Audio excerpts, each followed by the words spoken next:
예, 우리 각자가 다 이름이 있습니다. 그런데 그 이름은 생각보다 굉장히 복잡 미묘합니다.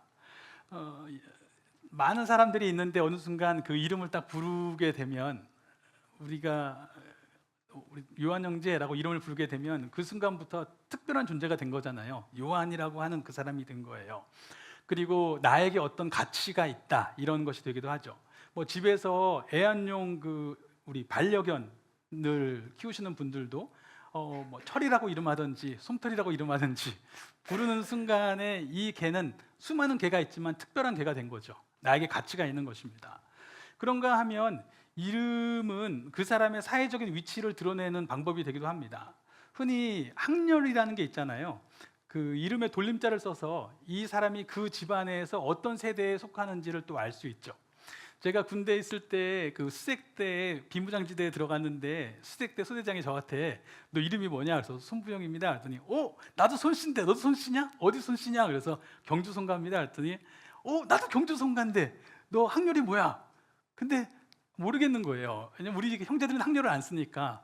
그래서 우리 친척형이 뭐였지? 친척형 뭐요? 없어? 그래서 생각해 보니까 친척형 중에 흥달이라고 있었거든요. 그래서 흥인가 달인가 이러고 있다가 그 소대장의 명찰을 딱 봤더니 손개달이더라고요. 그래서 그리고 또 이제 그 이름을 지어줄 때는 축복의 의미로 많이 짓죠. 정말 이 사람의 인생이 그렇게 됐으면 바라는 마음으로 이렇게 우리가 이름을 지어줍니다. 저의 이름 같은 경우는 이제 부영이 부기영아입니다. 안 궁금하시겠지만 그래서 저희 부모님이 저를 부기영아 누려라 그리고 지으셨는데 저희 아내가 누리입니다. 그래서 부기영아 누린다 해서 결혼 잘했다고 그냥 그렇다는 거예요. 그런가 하면 이름을 잘 지었는데 또 슬픈 경우들도 있어요. 그 부모님이 정말 세상을 다스리는 사람이 되라고 치국이라고 이름을 지었는데 성이 김씨입니다. 그래서 좋지 못한 경우도 있고, 또 어떤 분은 백성이 바라는 사람이 되라고 백원이라고 전에는 지었는데 성이 이씨예요. 200원, 또 오씨도 있습니다. 500원, 600원도 있고 900원도 있습니다. 그러나 분명한 것은 그 이름처럼 살기를 바라는 마음이죠. 그래서 우리는 좋은 이름을 사랑합니다. 어떠세요? 나의 이름을 사랑하십니까? 자신의 이름을 정말 기뻐하십니까? 사무엘상 8장에서 15장까지의 말씀은 이스라엘 백성들 간에 첫 번째 왕이 세워지는 이야기입니다. 7장에서 사무엘이라고 하는 선지자가 백성들을 다스리고 있는 장면을 보셨습니다. 그런데 8장에 넘어오니까 백성들이 사무엘에게 와서 이렇게 이야기합니다. 당신의 아들들은 당신과 같은 길을 걷지 않습니다. 당신의 아들들은 재물만 사랑해서 뇌물을 받고 재판을 굽게 합니다. 이렇게 이야기하는 거예요. 사무엘이 사사, 즉 재판관이다 보니까 그가 자신의 아들들도 다 사사로 세운 거예요. 그런데 그 아들들이 하나님을 잘 몰라요. 그냥 물질을 사랑해서 그렇게 살고 있습니다. 사무엘이 그 얘기를 들었을 때 얼마나 마음이 아팠을까요? 아마도 그의 머릿속에는 엘리의 아들들이 떠오르지 않았을까. 그런데 나의 아들들도 별반 다르지 않구나, 이런 생각이 들었을 것 같습니다. 사실 그게 굉장히 어려운 일이죠. 부모가 탁월한 종교적인 지도자라고 해서 그 자녀가 신앙이 좋을 거라고 보장할 수는 없습니다. 제가 예전에 외국에서 이렇게 들어올 때 그때 국제이사를 하는데 이 국제이사가 한국에서 외국으로 나가는 건 되게 비싸요. 그런데 외국에서 한국으로 들어오는 거는 컨테이너가 빈 게 많잖아요. 그러니까 사람만 잘 만나면 되게 싸게 들어올 수 있습니다. 그래서 어떤 분을 만났고 그분 덕분에 국제이사 하는데 제가 기억하기로 한 30몇만 원에 들어왔던 것 같아요. 그러니까 국내 이사하는 것보다 더 싸게 들어왔었습니다. 그런데 그분이 그런 얘기를 하는 거예요. 목사님, 제가 사실은 몇 년 전에 이런 일이 있었습니다. 저는 교회를 안 다니니까 사실 목사님들을 잘 모르는데 저희 어떤 집에 갔는데 그 집의 아들이 저한테 쌍욕을 하는 거예요. 그래서 제가 너무 마음이 상했는데 부모도 또 제재를 특별히 안 하고. 그런데 2, 3년 후에 보니까 한국의 대형교회 목사님이시더래요. 그래서 자기는 그걸 보면서 정말 안 좋은 이미지를 갖게 됐다고 그 얘기를 하시더라고요.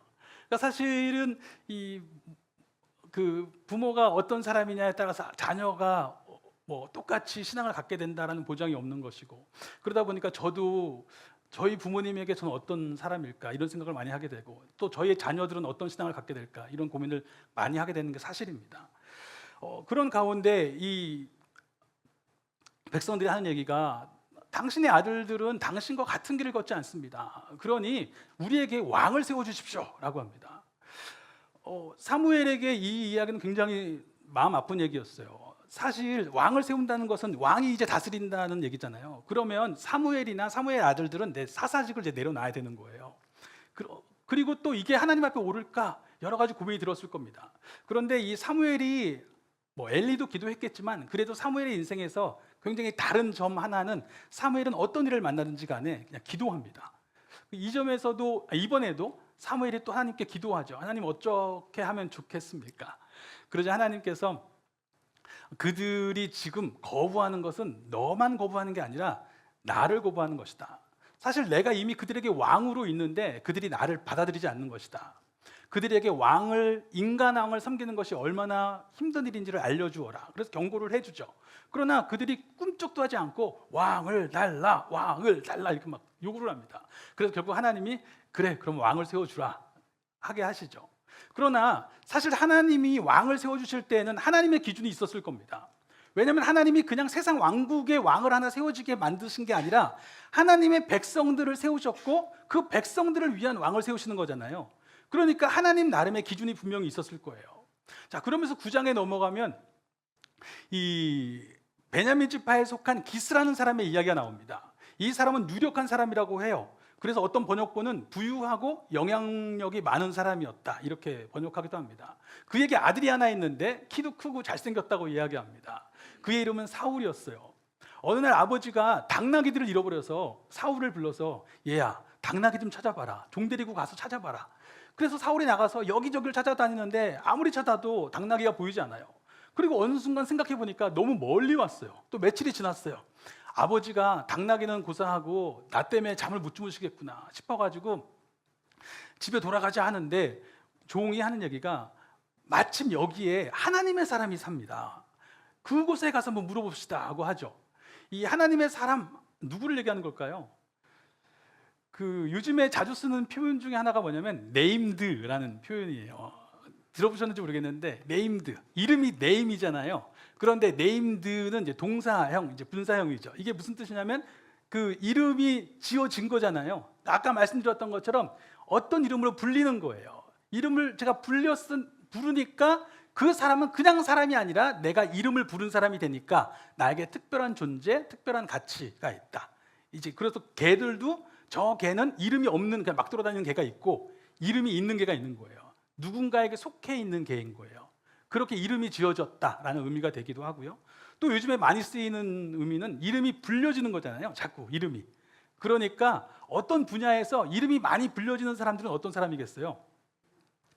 검증되고 굉장히 유명한 사람, 그 분야의 거의 최고 수준이죠. 예를 들어서 백종원, 그러면 바로 요리계 딱 나오는 거죠. 요리계의 네임드, 백종원, 이름이 브랜드 이렇게 나오는 겁니다. 유재석 그러면 MC계의 네임드, 그렇죠? 이름이 브랜드예요. 그런데 하나님의 사람 그러면 바로 사무엘 나오는 거예요. 사무엘은 네임드예요. 그 안에서 가장 선지자다운 사람, 선지자 이렇게 이야기하게 되는 거죠. 그래서 선지자 사무엘이 있다고 한번 가서 물어보자라고 하게 되는데 사무엘은 전날 밤에 하나님께 메시지를 받죠. 내가 내일 너에게 한 사람을 보낼 거다. 그 사람에게 기름을 부어서 이스라엘의 지도자로 세워라. 지금 맥락이 뭐냐면 8장에서 왕을 달라고 했고 그래서 하나님이 왕을 주시겠다고 했잖아요. 그런데 이제 한 사람을 보내셔서 기름을 부어 지도자로 세운다는 것은 왕을 세우는 것이죠. 그런데 하나님이 왕을 세운다라는 표현을 쓰지 않으시고 그냥 지도자로 삼으라고 말씀하시면서 이렇게 얘기하시죠. 그는 내 백성을 블레셋 사람의 손에서 구원할 것이다. 즉 하나님이 지금 누구를 세우시냐면 하나님 백성의 구원자를 세우시겠다 이렇게 말씀하시는 거예요. 분명히 왕을 세우시는데 왕을 뭐라고 표현하시냐면 구원자로 표현하십니다. 그러면 왕은 어떤 사람인가를 분명히 보여주시는 거죠. 우리는 왕은 어떤 사람인가? 그러면 딱 떠오르는 이미지는 통치하는 사람 이렇게 생각을 하지만 성경적인 기본 이미지는 뭐냐면 구원하는 사람입니다. 세상에 수많은 사람들이 있는데 왕은 어떤 백성들을 이렇게 구원해내서 자기의 백성으로 삼아서 그들이 걱정하지 않고 안정적으로 살아갈 수 있게 해주는 사람이에요. 이게 왕이에요. 그래서 백성들이 왕을 요구할 때에도 우리의 왕이 우리 앞에 나가서 우리의 싸움을 싸워야 한다고, 즉 우리를 위해 싸울 수 있는 사람, 우리를 구해줄 수 있는 사람이 필요하다고 하는 거예요. 그게 성경이 말하는 왕입니다. 그래서 이제 그 왕을 세우시겠다라고 이야기하고 사무엘에게 사울을 기름 붓게 하시죠. 그래서 사울이 기름 부어서 왕이 되는 얘기가 나오고, 또 10장에 보면 백성들 앞에서 공개적으로 이제 기름을 붓기도 합니다. 그러나 백성들이 아직 사울을 인정할 수가 없었어요. 왜 인정할 수 없을까요? 지금 이 사람들에게 필요한 건 뭐냐면 구원자거든요. 이 사울이 그냥 기름 부음을 받았다고 왕이 되는 게 아니라 우리를 구원해 줄 수 있는 사람인지가 궁금한 거예요. 그래서 인정하지 않고 있는데 11장에 보면 이 요단 동편에 길르앗이라고 하는 므낫세 지파가 사는 지경이 있었는데, 그곳에 암몬 자손들이 침략하게 됩니다. 그래서 그 땅을 정복하면서 이런 조건을 내걸죠. 너희가 항복하면 목숨은 살려줄게. 대신 너희의 오른쪽 눈을 다 파야 된다. 근데 이게 그 성경 외에 다른 데도 역사 기록이 있는 내용이거든요. 그 오른쪽 눈을 파라고 해요. 그러니까 이 백성들이 죽거나 오른쪽 눈을 파거나 이 둘 중에 하나를 해야 되니까 어떻게 이야기하냐면, 우리에게 딱 일에만 말미를 달라. 그래서 우리가 이스라엘 온 지경에 이 전령들을 보내어서 우리를 구원할 사람이 있는지 좀 물어보겠다. 구원할 자가 있으면 되겠지만 없으면 우리가 항복하겠다. 우리가 항복할 때까지 생각할 시간 좀 달라고 이야기하는 거죠. 그래서 이스라엘에 다 이렇게 전령을 보냈는데, 마침 이 사울이 농사를 짓고 있다가 그 소식을 듣게 돼요. 그러자 하나님의 영이 그에게 임하고 막 분노가 일어서 그 자리에서 소를 다 찢어버립니다. 그래가지고 그 소를 다 이스라엘 전역에 보내서 나를 따르지 않으면 다 이 소처럼 될 것이다. 그러니까 큰 두려움이 임해서, 옛날 사람들 다 잔인해요. 그래서 막 두려움이 임해서 다 같이 이 사무엘을 따르게 되고, 그래서 사무엘이 가서 길르앗 야베스를 구해 주게 됩니다. 그러니까 이제 사울은 어떤 사람이 된 거예요? 구원자가 된 거예요. 그러면서 사람들이 비로소 누가 사울을 인정하지 않았어? 그리고 막 나온 겁니다. 즉 사울을 왕으로 인정한 거예요. 사울은 구원자, 그는 왕, 즉 구원자의 네임드가 된 겁니다. 자, 이제 이 사울이 이 백성을 잘 다스릴 것 같은데, 놀랍게도요 13장과 15장을 보면 사울이 하나님께 버림받는 내용들이 나오기 시작합니다. 아니, 벌써 버림받나 싶기도 한데, 사울이 이상하게 하나님 앞에서 하나님의 기준에 맞지 못한다라고 하나님의 말씀을 듣게 되고 판단을 받게 되고, 그리고 왕으로부터 그 직위를 박탈당하는 이런 모습들이 나와요. 13장을 보면 이 블레셋과 이스라엘이 전쟁이 벌어졌는데, 사무엘이 사울에게 내가 가서 예배를 드릴 때까지 좀만 기다려라 라고 했는데, 기다리다 보니까 백성들이 블레셋 군대를 보고 너무 두려워서 점점 도망가기 시작하는 거예요. 빨리 사무엘이 와서 하나님 앞에 예배 드리면서 하나님이 우리와 함께 하신다라고 하는 어떤 그 확신을 줬으면 좋겠는데, 이 확신이 안 되니까 한 명, 두 명 도망가기 시작합니다. 도망가고 나니까 이 사울이 자신의 군대가 없어지잖아요. 안 되겠다 싶어서 그 사람들을 잡으려고 자신이 그냥 제사를 드려버려요. 며칠 후에 사무엘이 와서 지금 왕은 무슨 일을 하신 겁니까? 왜 그 사람들 떠나가는 것 때문에 걱정하십니까? 중요한 것은 하나님이 승리를 주시는 분이시고 하나님이 왕과 함께 하셔야 되는데, 하나님의 왕에게 기다리라고 했는데 왜 하나님의 말씀을 듣지 않으십니까? 하나님이 왕을 왕위에 두실 수가 없습니다. 이렇게 이야기하죠. 그런가 하면 15장을 보면 하나님이 한 번 더 기회를 주시거든요. 아말렉에 가서 아말렉 사람들을 진멸하라고 하십니다. 근데 그때 조건이 있어요. 진멸하되 어떤 전리품도 챙기면 안 됩니다. 마치 여호수아가 여리고성을 정복할 때 말씀하셨던 것처럼 어떤 전리품도 챙기지 말라고 하세요. 왜냐하면 이것은 하나님이 아말렉을 심판하시는 일이었어요. 그런데 나중에 사무엘이 승전한 사울의 캠프에 가봤더니 동물들 소리가 막 여기저기서 들리는 거예요. 아니 이게 무슨 소리입니까? 했더니 사울이 하는 얘기가, 제가 분명히 하나님의 말씀대로 아말렉을 진멸했는데 그 중에서 좋은 가축들만 살려서 데려왔습니다. 왜냐하면 하나님께 제물을 드려야 되니까 좋은 제물을 드리려고 이렇게 한 겁니다 라고 이야기하죠.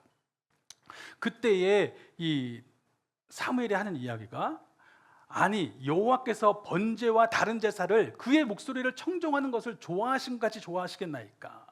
분명히 하나님이 우리가 드리는 제사를 기뻐하시고 우리가 드리는 번제를 흠양하신다고 하지만 하나님이 그걸 왜 음양하시냐는 거예요. 하나님이 우리 예배를 왜 받으시냐는 거예요. 왜 받으세요? 그곳에서 다시 하나님의 사람으로 회복해서 하나님의 말씀 가운데 살아가는 사람 만들려고.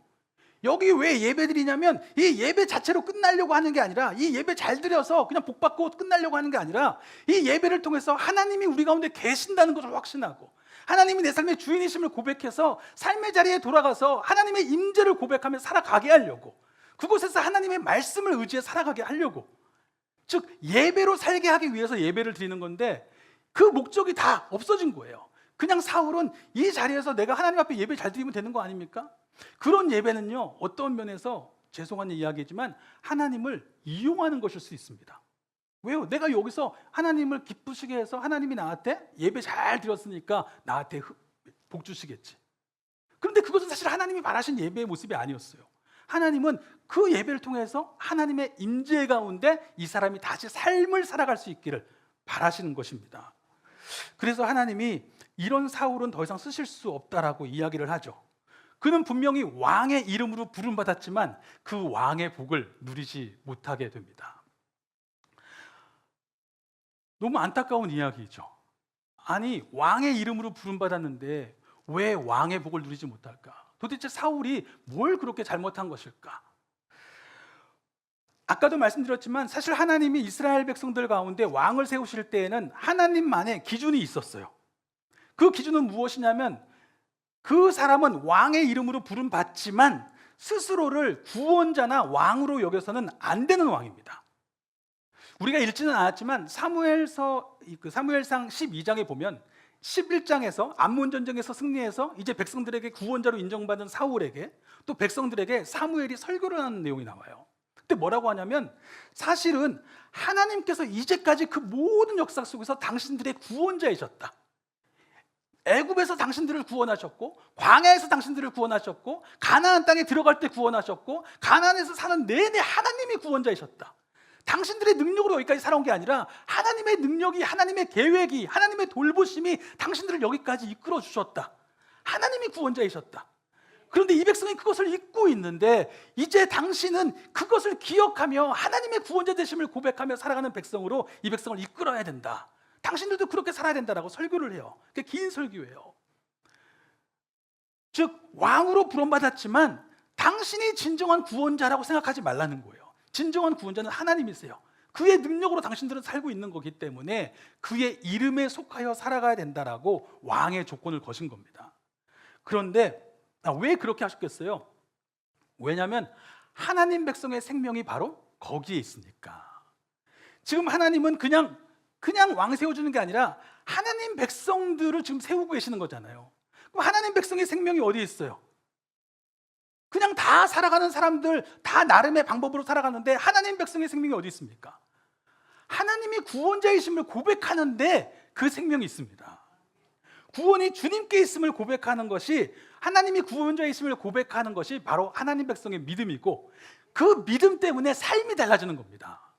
그 믿음 때문에 삶을 살아가는 방식이 달라지는 거예요.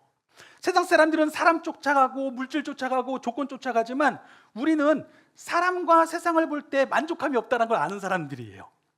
그것은 너무나 헛된 것인 것, 잠시 있다가 사라지는 것이라는 걸 아는 사람들입니다. 우리는 오히려 나의 하나님 그분을 볼 때 어떤 상황에서도 만족함이 있다라고 고백하는 사람들입니다. 즉 우리는 우리의 구원이 하나님께 있음을 고백하는 거예요. 그래서 어떠한 삶의 자리든지 간에 주님을 바라볼 때 새 힘이 나는 거예요.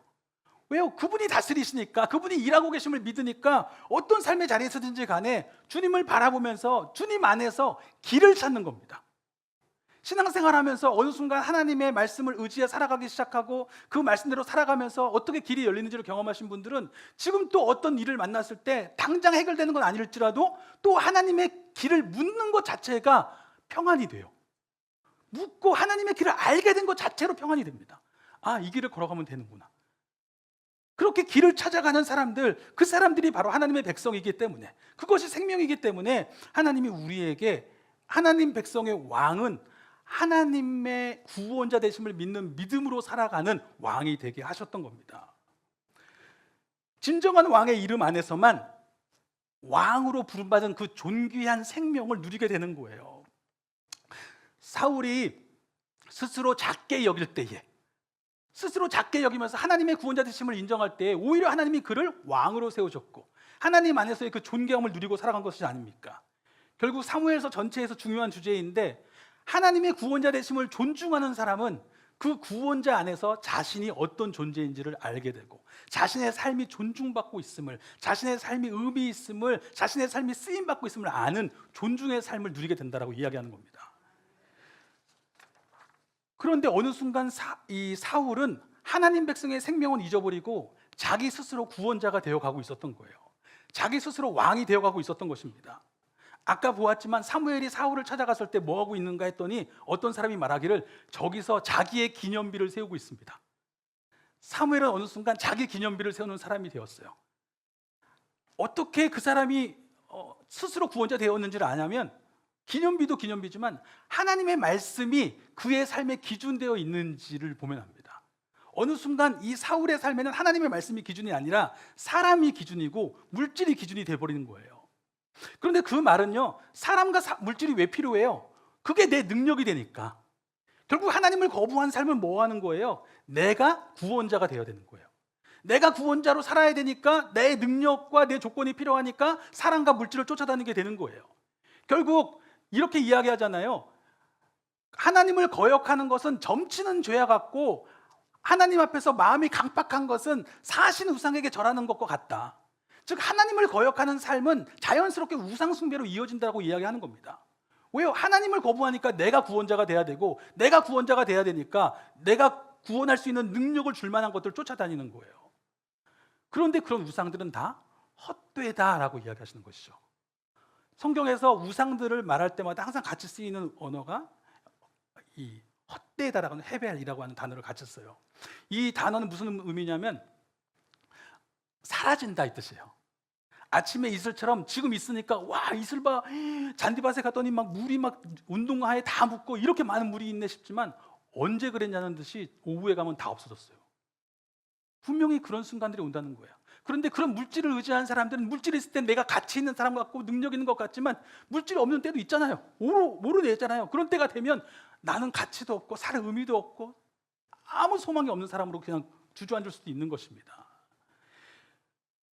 그것은 또한 세상의 길이죠. 결국 하나님의 생명과 복을 못 누리는 거예요. 어떤 순간에도 영원하신 분, 지금 여전히 일하고 계신 분, 내 삶에서 역사하시는 하나님의 생명을 누리지 못하는 것입니다. 결국 사울의 마지막 모습이 어때요? 사무엘상 28장에 보면 사울이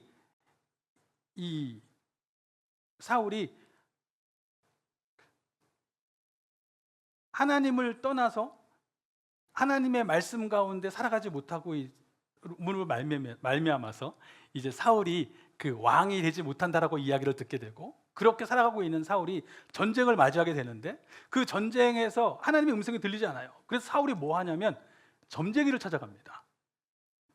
점쟁이 찾아가서 어떻게 하면 좋겠냐 이러고 있는 거예요.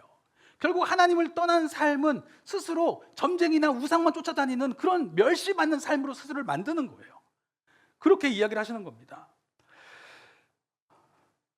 저희가 예수님을 믿게 됐을 때 가장 기뻤던 것 중에 하나는 하나님 아버지가 내 이름을 아신다라는 고백이었습니다. 하나님이 그 손에 내 이름을 새기셨다, 이런 고백이었어요. 하나님이 나를 부르셨구나, 내 이름을 부르시는구나, 나를 그에게 특별한 존재로 존귀한 자녀로 삼으셨고 왕 같은 제사장, 그의 형상을 닮은 통치자로 세우셨구나. 이러한 존귀함이 우리를 다시 일으켜 세웠습니다. 그러나 분명히 기억해야 됩니다. 그 하나님 백성의 존귀함을 온전히 누리려면 진정한 구원자가 누구이신지를 인정하는 믿음 안에 있어야 돼요. 하나님이 나의 삶의 진정한 구원자이심을 인정하는 믿음 안에서 내가 존귀한 자녀로 회복되는 것입니다. 그 안에서 왕 같은 제사장으로 오늘 나의 삶의 자리를 다스리며 살아갈 수 있는 것입니다. 하나님이 나를 분명히 내 이름을 부르셨지만 내 이름으로 살아가라고 말씀하시진 않으셨어요. 내 이름으로 부르셨지만 이제는 내 이름이 뭐예요? 내 생명, 내 능력, 내 자격, 내 의로 살아가는 것이 아니라 이제는 예수 그리스도의 이름으로 살게 하십니다. 예수 그리스도의 생명과 의로, 때때로 나는 연약하고 부족하지만 오늘 예수 그리스도의 생명 안에서 나를 용납하심을 알고 예수 그리스도의 의로 나를 일으키심을 알기 때문에 다시 돌아갈 수 있는 거예요. 예수 그리스도의 길을 가라고 말씀하십니다. 예수님께서 이미 걸어가셨던 것처럼 그 믿음의 길을 나도 걸어갈 수 있게 하시는 것입니다. 어떤 분이 그런 이야기를 하더라고요. 이 성경을 보니까 하나님이 사람들에게 너희는 신들이다 이렇게 이야기했다는 거예요. 그러니까 너희는 다 신이다. 그러니까 우리는 사실 신이라는 거예요. 그래서 우리 자신이 이미 그 신으로서 자신감을 가지고 살아가면 된다. 이렇게 말씀하시는 걸 들었습니다. 그런데 사실 이런 구절은요, 맥락이 제일 중요해요. 맥락이 중요할 거 아니에요. 어떤 의도로 말씀하셨는지. 이 맥락이 뭐냐면 인간 집정관들, 인간 재판관들, 즉 세상에서 높은 직위에 있는 사람들을 이렇게 말씀하시는 거예요. 너희들은 세상에서 실제로 우리 고대의 우리 왕들은 다 천자라고 부른다든지 신이라고 불렀잖아요. 즉 세상에서 신과 같은 존재로 인정받는 사람들, 그렇게 여겨지는 사람들이에요. 즉 너희는 그렇게 높은 자리에 있는 자들이라고 말씀하시는 거예요. 그렇지만 너희도 죽는다. 그 다음에 나오는 구절들이 너희도 한낱 육체이다 이렇게 말씀하시는 거예요. 그렇기 때문에 참된 재판관 안에 거하여라. 즉 누가 진정한 재판관이신지를 알 때 나의 삶을 더 존귀하게 살 수 있다라고 이야기하시는 겁니다. 그래서 우리는 이제 오직 예수 그리스도의 이름으로 사는 것입니다. 예수 그리스도의 이름이 우리의 네임드입니다. 우리는 그 이름에 속하여 살아갑니다. 함께 같이 읽겠습니다. 시작. 내가 그리스도와 함께 십자가에 못 박혔나니 그런즉 이제는 내가 사는 것이 아니요 오직 내 안에 그리스도께서 사시는 것이라. 이제 내가 육체 가운데 사는 것은 나를 사랑하사 나를 위하여 자기 자신을 버리신 하나님의 아들을 믿는 믿음 안에서 사는 것이라. 또 읽겠습니다. 큰 소리로 외쳐 이르되 구원하심이 보좌에 앉으신 우리 하나님과 어린 양에게 있도다. 아멘. 우리는 우리의 구원하심이 하나님과 어린 양에게 있음을 믿고 그의 이름으로 사는 것입니다. 하나님이 우리 가운데 그리스도로 주신 예수님의 이름으로 살아가는 것입니다. 그 이름 안에서 하나님 백성의 생명을 누리는 것입니다. 제가 사실 지난주와 이번 주에 몸이 좀 안 좋았어요. 몸이 안 좋아서 몸이 막 계속 안 좋아지니까 어느 순간 갑자기 정신 상태까지 영향을 미치기 시작하더라고요. 사실 그렇게까지 막 정신이 마음이 간 경우가 많지는 않은데 이번 주에는 정말 살짝 이런 느낌일까라고 갈 정도로 막 못하겠는 거예요. 그러면서 길을 모르겠다라는 생각이 갑자기 막 들기 시작하고 어떻게 변화가 돼야 될지, 어떻게 방향을 잡아야 될지, 어떻게 지체들과 함께 가야 될지, 어떻게 체계를 갖춰가야 될지 모르겠다. 이분들이 같이 가려고 하실까? 막 이런 생각도 들고 그러면서 막 정말 도망가고 싶은 마음이 막 제 마음속에 막 굴뚝같이 올라오는 겁니다. 어떤 지점에 이를 수 있을까? 내가 할 수 있는 능력이 있을까? 이런 생각이 드는 거예요. 그런데 갑자기 저희 아들 준수가 아빠에게 책 한 권을 들고 와서 아빠 책 좀 읽어줘 그러는 거예요. 그러니까 자기가 읽어야 되는 책인데 읽기 싫으니까 저보고 읽으라는 거예요. 그래서 제가 읽어주는데 제목이 총주방장 박효남 그런 거예요.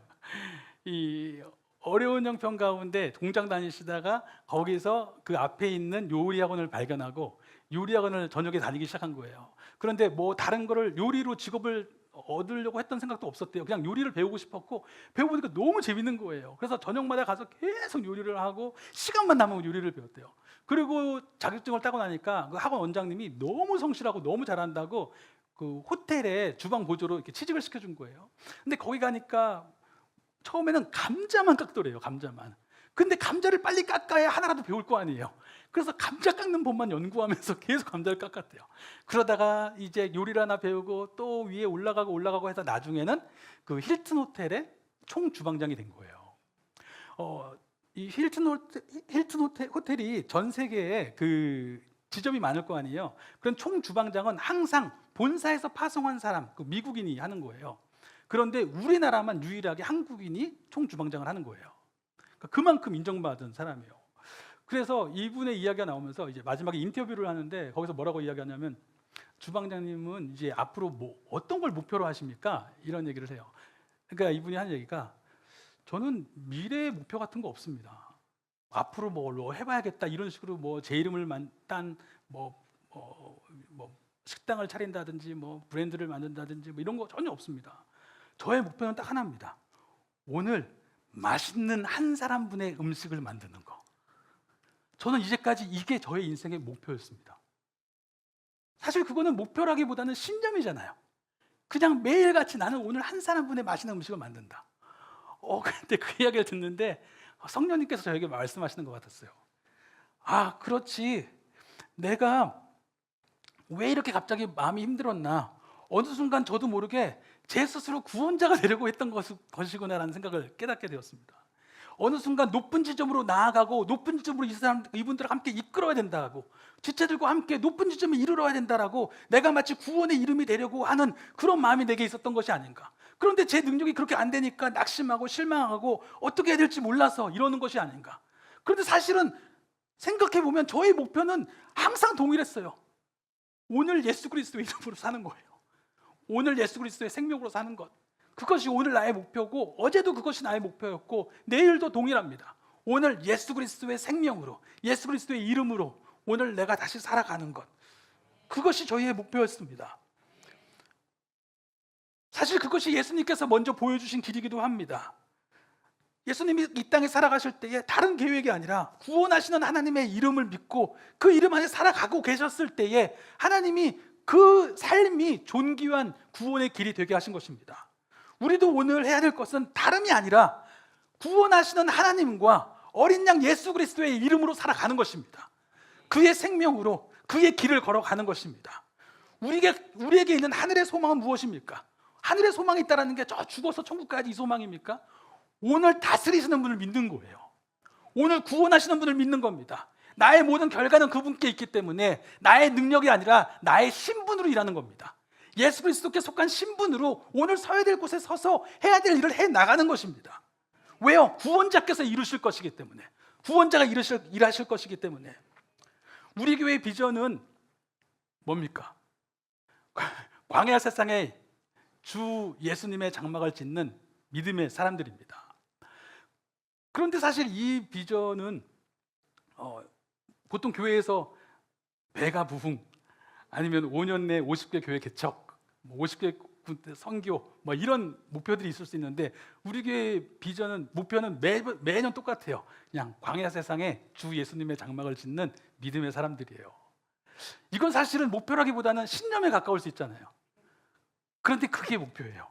즉 오늘 내가 거하는 그 자리를 주님의 장막으로 사는 것, 그것이 우리의 목표입니다. 오늘 예수님의 생명으로, 성령님의 장막으로, 아버지의 집으로. 왜요? 주님 장막에서의 한 날이 다른 곳에서의 첫날보다 더 낫다는 걸 알기 때문에, 주님 장막에서 주님의 이름으로 살아가는 그 생명이 어떤 것인지를 경험해 봤기 때문에, 때때로 잘 되고 때때로 안 되고, 때때로 힘들고 때때로 걸어가기도 하고 때때로 뛰어가기도 하고 때때로 누워가기도 하지만, 주님 장막에서 거하는 그 생명이 나를 어떻게 일으켜 세우고 나를 어떻게 살게 하는지를 경험해 봤기 때문에, 그것이 하나님이 우리에게 주시고자 하는 생명임을 알기 때문에 주님 장막에서 살아가는 그 삶이, 그 장막을 짓고 살아가는 삶이 오늘 우리의 목표인 것입니다. 세상은 우리에게 네임 들어가 되라고 이야기합니다. 그리고 우리도 존귀한 이름이 되고 싶어 합니다. 그러나 성경은 우리에게 가르칩니다. 하나님은 분명히 우리 존재를 존귀하게 지으셨고 존귀하게 부르셨습니다. 그러나 그 존귀함을 누리고 살아가려면 스스로 구원자가 되려고 하는 것이 아니라 우리를 구원하시는 하나님과 어린 양 예수 그리스도의 이름으로 살아가야 됩니다. 내 생명이 아니라 그의 생명으로, 내 의가 아니라 그의 의로, 내 길이 아니라 그의 길을 걸어가려고 할 때에 우리는 존귀한 생명으로 살아가는, 세상을 이기는 승리의 능력을 경험하게 될 것입니다. 함께 찬양하겠습니다.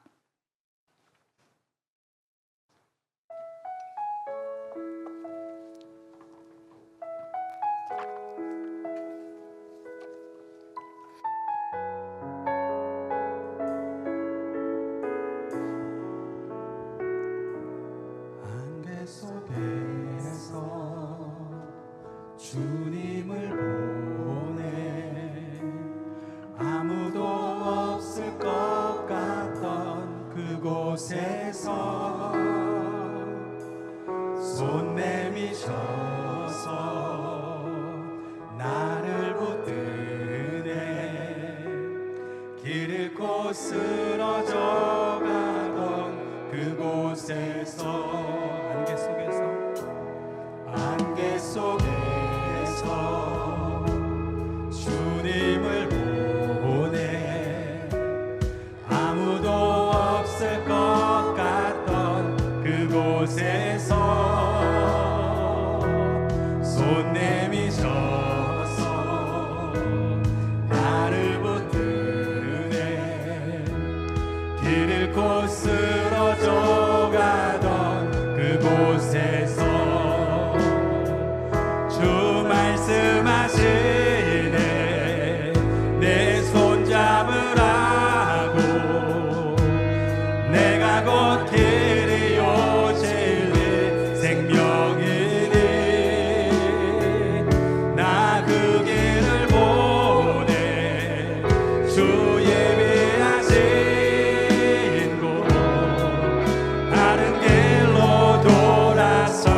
한번 믿음으로 고백합니다. 안개 속에서 주님을 보내 아무도 없을 것 같던 그곳에서 나의 구원자를 바라봅니다. 손 내미셔서 나를 붙드네 길 잃고 쓰러져 가던 그곳에서 주 말씀하시네 내 손 잡으라고 내가 곧 길이 오질는 생명이니 나 그 길을 보내 주 예비하신 곳 다른 길로 돌아서지 않으리 예수의 길 그 좁은 길 나는 건네 주 손잡고